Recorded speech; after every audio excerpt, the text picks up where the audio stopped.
Welcome to Telestar update. আবার নিরাশ করলো গীতা এলএলবি। দর্শকদের মতে গল্প শেষ হয়ে গিয়েছে গীতা এলএলবি ধারাবাহিকে। কৃপান পদ্ম মেহেকের ত্রিকোণ সম্পর্ক আর টানতে পারছে না টিআরপি। এই সপ্তাহেও স্লট হারা গীতা এলএলবি। স্লট হারা হওয়ার সব থেকে বড় কারণ তার বিপরীতে শক্তিশালী প্রতিপক্ষ চিরদিনই তুমি যে আমার।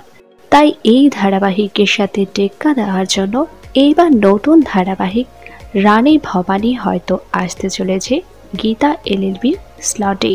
আর এইবার নতুন ধারাবাহিক আসার কারণে সম্ভবত শেষ করে দেওয়া হতে পারে গীতা এলএলবি ধারাবাহিকটি।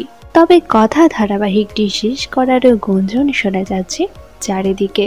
তবে গীতা এলএলবি শেষ করা না হলেও স্লট পরিবর্তন হবে ধারাবাহিকে। গীতা এলএলবি ধারাবাহিকটি শেষ করে দেওয়া নাকি স্লট পরিবর্তন, কোনটা চান তা নিচে অবশ্যই কমেন্ট করে জানান।